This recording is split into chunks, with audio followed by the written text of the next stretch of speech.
Hello. Okay, here is in the notes the Confucius stuff. That's the last thing you should have for China, because China is about to get taken over. By who? Mongolia. Not Genghis Khan, but the Mongolians. They'll get taken by Kublai Khan. Okay, Mongolia. Sorry. Okay, Mongolia is north of China. I can use this map. This is the spread of Buddhism map, but this right here is China. Okay. Mongolia is up here. Okay. I mean, today it's a specific country, of course, but back then it wasn't. It wasn't even a kingdom. Mongolia was just kind of this area of a bunch of different tribes. Actually, they're clans. A clan is just a smaller tribe, but just a whole bunch of different clans of Mongolians. Okay. The Mongolians,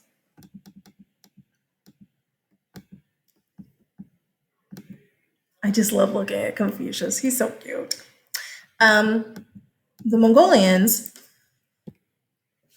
there they are. They are pastoralists. I don't know if I put it in your notes. Yeah, I didn't. It looks like this. If you want it, it's up to you. But it looks like this. I can't remember if it's one of your vocab words either. But pastoralists, basically, they're like nomadic herders, nomadic ranchers. Think about it that way. They're not nomadic just following animals to kill them and eat them and use their bones and stuff. They actually like it's their animals. Like they actually herd and I don't know. What do you do with them? Ranch them? No. What do you do with them on a ranch? Raise them? I don't know what you do. I'm such a city girl. I don't know. But they roam around. Okay. Um, as I have told you before, they didn't start making their way south into China because they wanted to conquer China. Not originally. Originally, they're just following the animals. That's all. Until they start seeing some of the northern Chinese cities. Ooh, nice. You mean I don't have to live in my tent? Look, this is a typical Mongolian. No,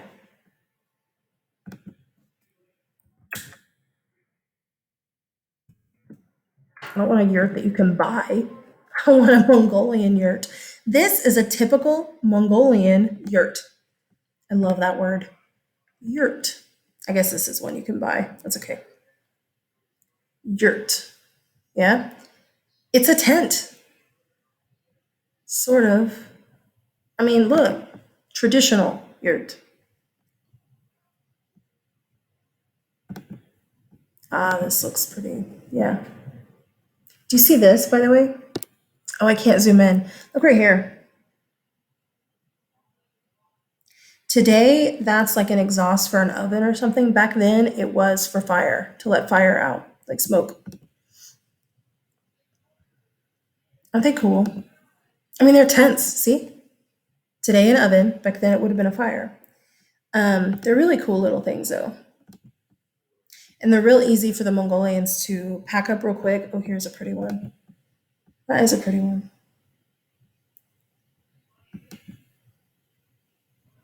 I think yurts are really cool. I don't want to live in one, but I think they're really cool. Anyway, so they have like tent cities, okay, as they roam around. Well, if you remember, Qin Shi Huangdi starts building this earthen wall. Remember? I mean, it's only going to work for a while. Eventually, it erodes. It's just earth, earthen. It's mud. It will eventually erode, and as it erodes, you just take the horses up over it. No big deal. Later we have better. Oh, come on, I can't move it.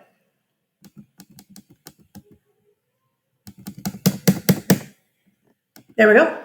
Later we have better Great Wall of China. It's stone, but it still has like openings.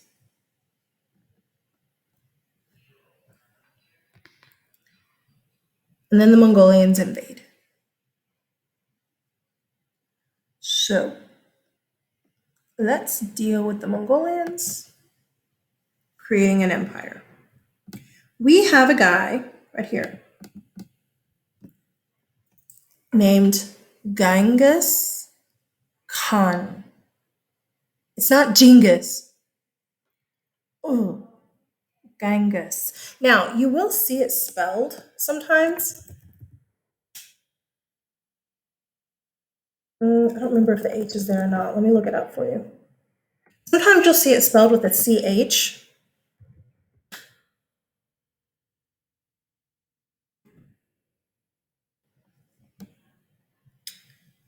Um, well, I want you to see the other spelling easily, but it looks like you can't. Well, okay, so it's like this: Chinggis.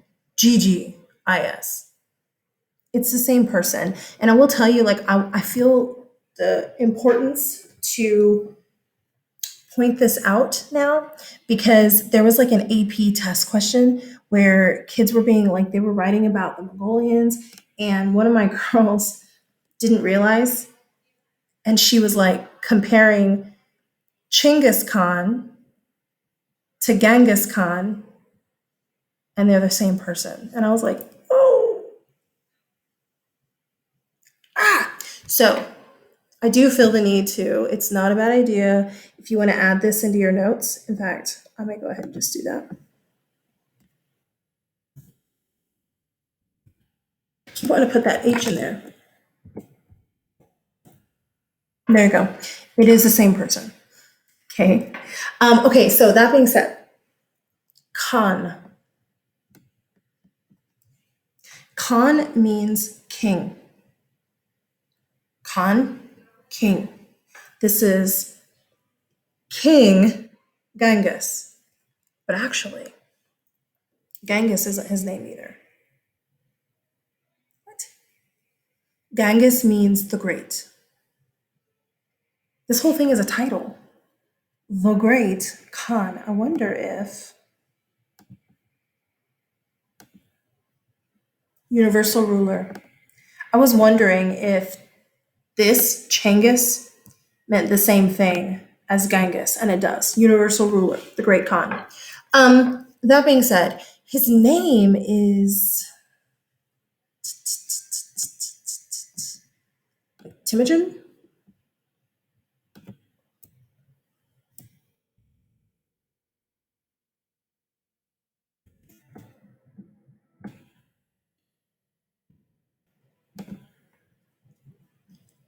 Hey, looky there. When I type in Temujin, what? You mean Genghis Khan comes up? Yep. His name is Temujin. Okay. Um,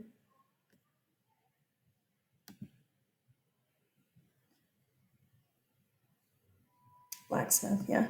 I was just double checking. Okay, so little Temujin,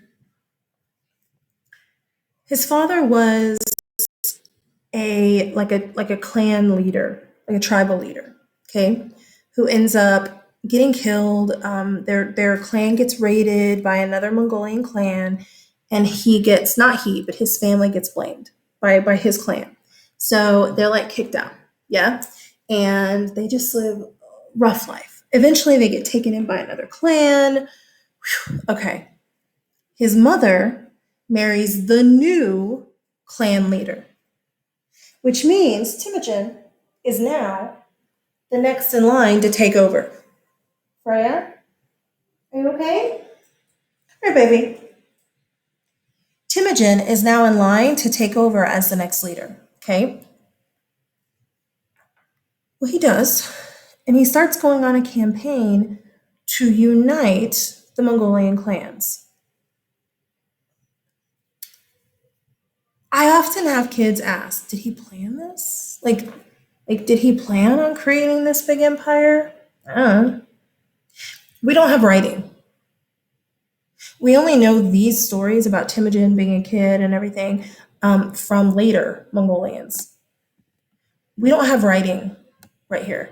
Does that mean there wasn't any?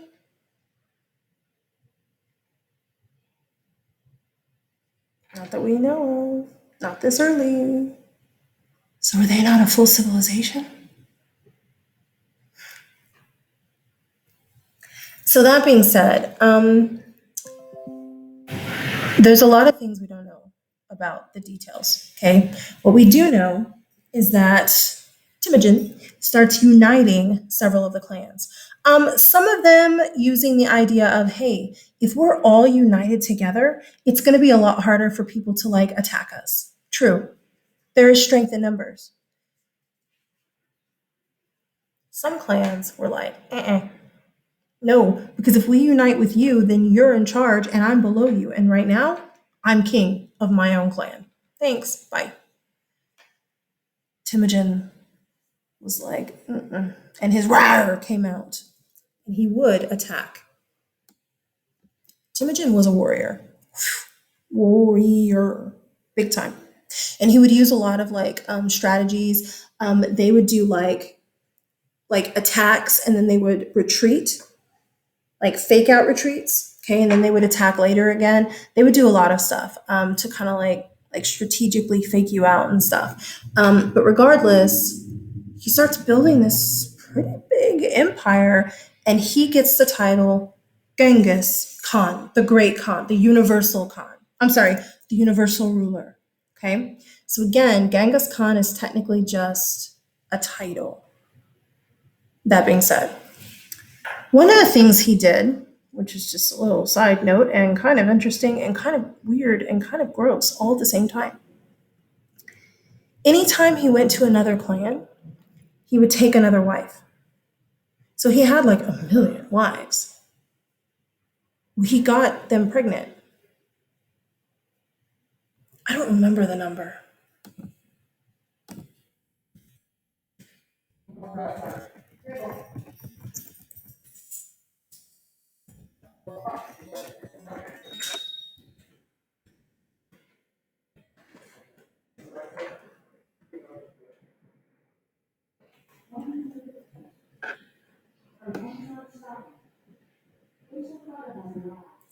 Since a 2003 study found evidence that Genghis Khan's DNA is present in about 16 million men alive today. Man, that's a lot, you guys. It's a ton. That's crazy. Anyway, so yeah, he made sure that he spread his. Did I get something good? Oh, yay, face masks. Anyway, he definitely made sure he had him some kids. Oh, good, they're just black. Yes. So, that being said, what he ends up creating, oops, whoa, is this. Okay, today, what you're seeing in gray here are like modern day countries. Okay, so modern day China, let me move my head over here. Modern day China is here. Okay, Mongolia today is here. We don't exactly know how big specifically his empire was.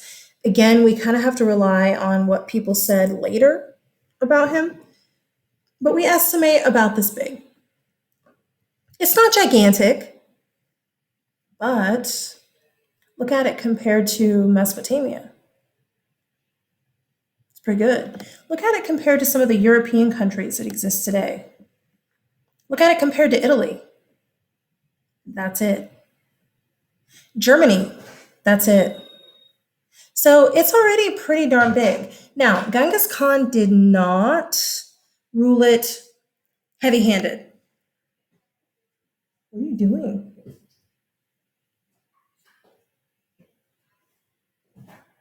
Okay. Genghis Khan did not control this empire, like totally control it. He only very loosely had control of it. In fact, for the most part, people kind of did their own thing. As long as they admitted that they were Mongolian Empire, okay. If he wanted to go to war, people had to come and help, okay. But for the most part, Bob's normal life didn't change that much. Now, something that did change. If we look back, let me go back to this picture. Our Silk Road picture. There we go. Okay, so here's China. So Mongolia is up here somewhere. Okay, in this area. We do have now the Silk Road coming up through the north. It's hitting Mongolia, boom, somewhere up here. And then it's going all the way to or through the Russian peoples to get to Italy over here. Okay. That being said, guys, the Mongolians are fierce warriors and they will rip you to shreds if need be. But they hated thievery. Stealing was like the worst thing that you could do as a Mongolian. I mean, murder, it's okay. Rape, it's okay. Stealing, oh no. The Mongolians hated stealing and robbery. So they actually do something kind of interesting. Up here on the far northern Silk Road, there was like zero thievery up there.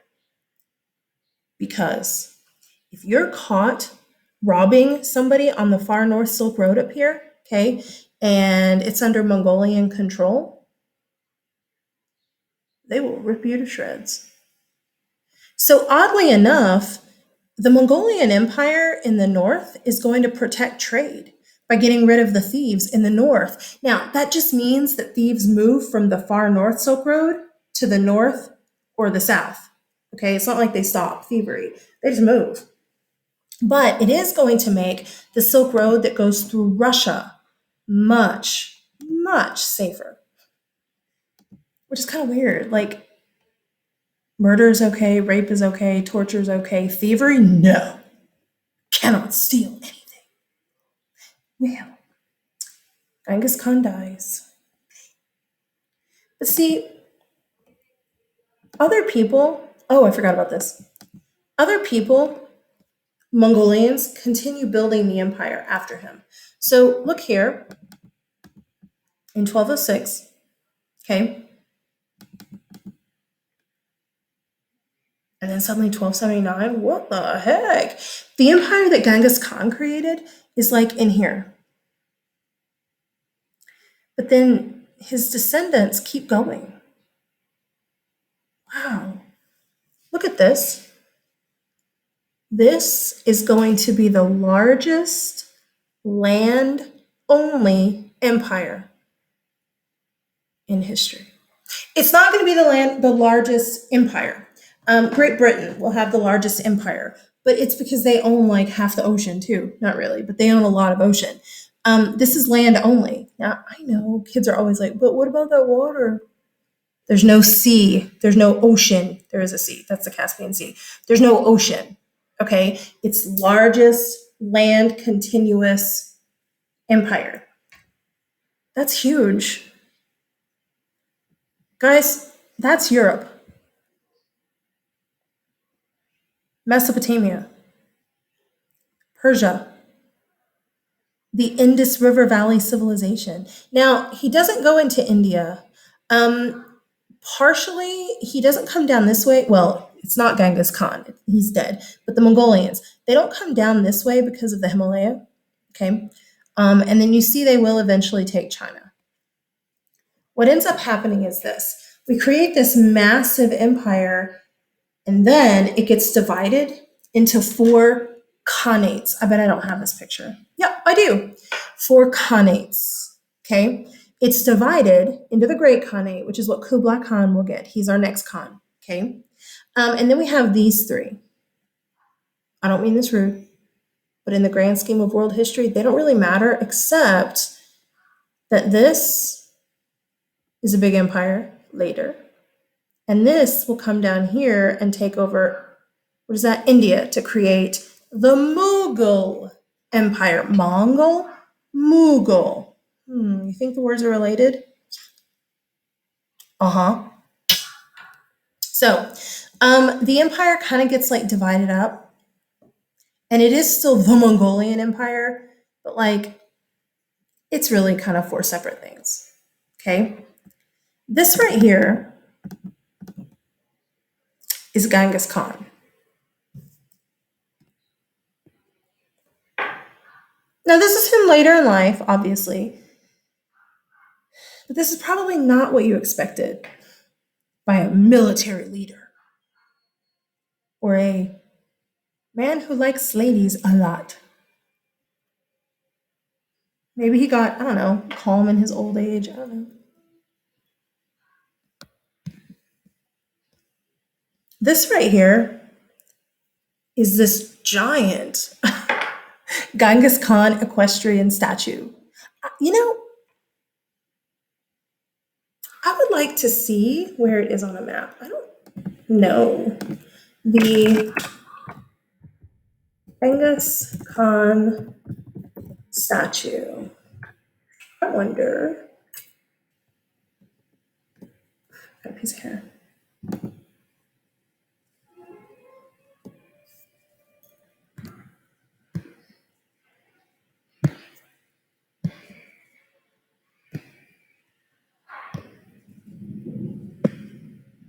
I just wondered where it was specifically. There. Oh, see, look at the spelling. Look at the spelling. Yeah. Okay. Just wondered. Okay, so this giant statue, it's huge. And it's Genghis Khan, his big old horse. And here's like a museum or whatever. You can go visit it in the middle of Mongolia. Check this out though. You can actually go up into the horse and you come out right here. I know it's weird, but you come out right here. Look at this. You can like hang out up here and there's Genghis Khan's face. I just think it's cool.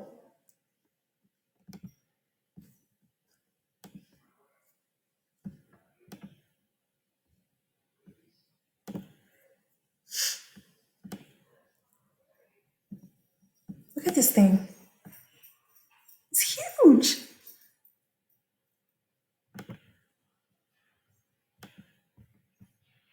I actually would like to see it. Just to say that I have.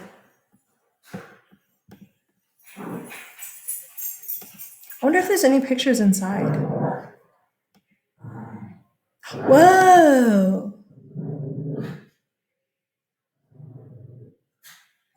Cool.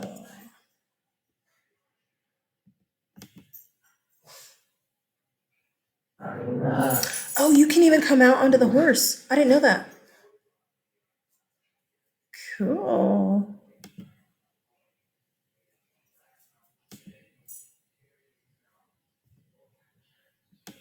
I wonder what it looks like on the inside though.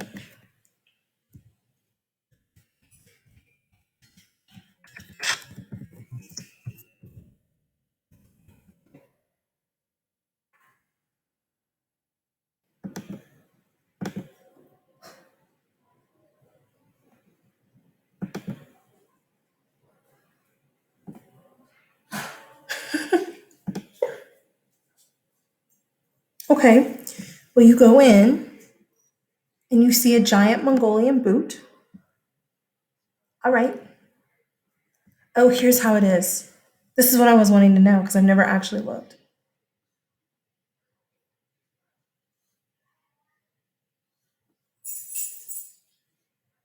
Interesting. But I haven't ever really seen pictures of the inside because I've never really thought to look them up either.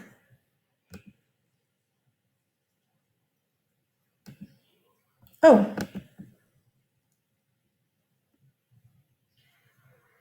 cool. All right. Isn't that pretty though? Look at that. See that? You can kind of see what the steps are like. I don't mean steps like you should have learned last year that that area of land is called the steppes. Steppes. It's pretty. Anyway. Okay, let's move on.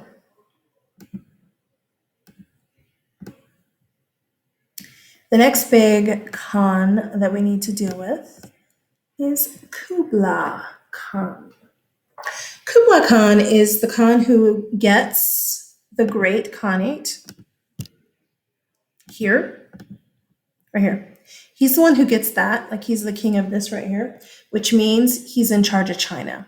Kublai Khan actually, oddly enough, was like totally racist. He hated the Chinese people.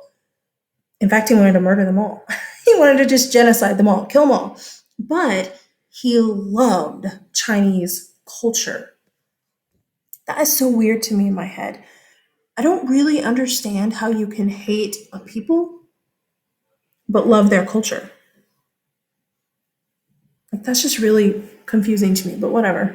But oh, that's not what. Well, okay, that's okay. He calls his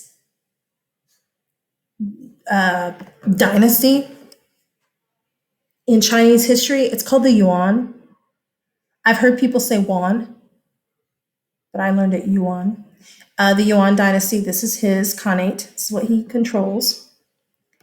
And there he is. He's very.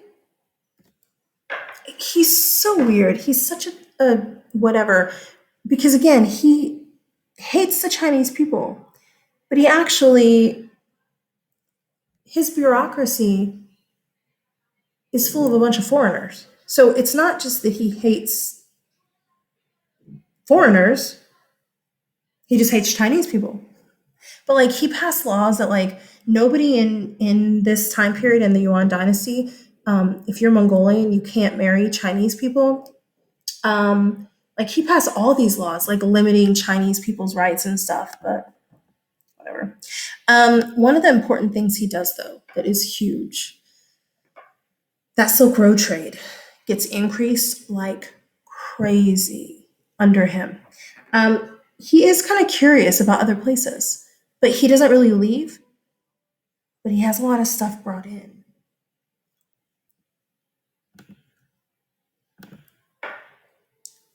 Marco Polo. Marco Polo was a merchant's son. He's from Venice, Italy, which is way over here. Venice, Italy. Okay, he's a merchant's son, and he's going to end up trading way over here in Beijing, the capital city of, at this point, Yuan Dynasty. Okay? Okay. Guys, Marco Polo is an Italian middle class merchant. Okay? He's going to end up being a government diplomat for Kublai Khan.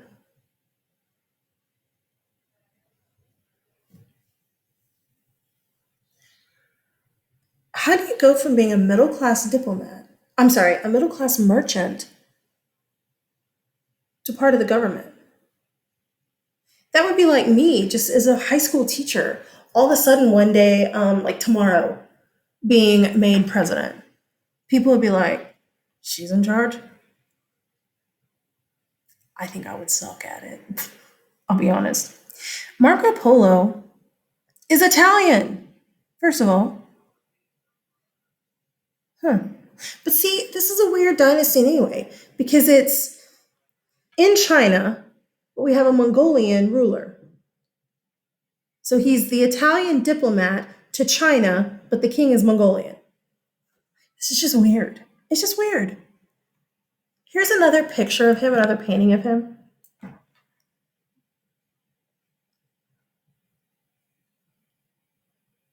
And look at this, his travels. Again, he's from Venice, way over here. And you see, like, okay, he comes this way, then he comes this way, just follow the arrows. This way, woo!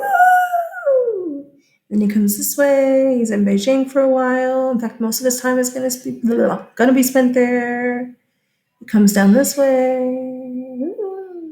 and back this way, and he spends more time in Beijing. He'll be here for like 17 years. I don't know if I put it in your notes. It is close to 20 years. Yeah, 17, baby. Yeah, he'll stay there for 17 years as a government diplomat. Um, he has a wife. I'm pretty sure he had a kid when he left. It was like a baby. 17 years later, dad shows up. This is weird, whatever. And can you imagine those stories? Well, honey, I'm not a merchant anymore. I'm a government diplomat. What? It's just weird. It's just very strange. He also, as a diplomat, comes all through here and does work all down here, work for the emperor. And then you see his way back by ship to Kalikut, India. We'll talk about Kalikut more later down here. Up this way, up this way.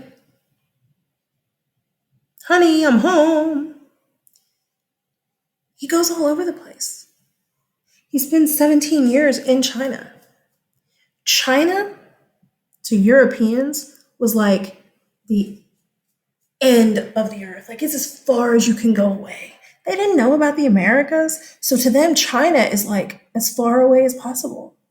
And he writes a book. In fact, you could just go and get this book. I think I have it. In fact, I'm pretty sure I have it. Look at there. I didn't even have to finish writing it. That's not exactly what I wanted to do.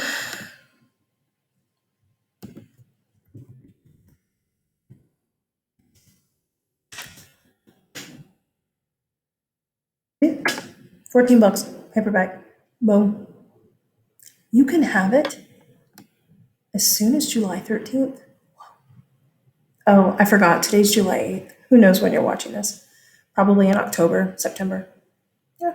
So yeah, like you can go get this book still today. I had to read pieces of it in my Renaissance class in college. That being said, it's not too long, but that being said, he writes about China and how cool it is and how like amazing it is and all this stuff and all these new inventions and wow, China is so amazing. And a lot of the people of Europe are like, no way a place that amazing can exist. Really? And it's going to excite a lot of people. They want to go to Europe. I'm sorry, they want to go to China. So it's going to increase Silk Road trade even more. Okay. All we have left is Japan, which means you have a test coming soon, I do believe. Bye.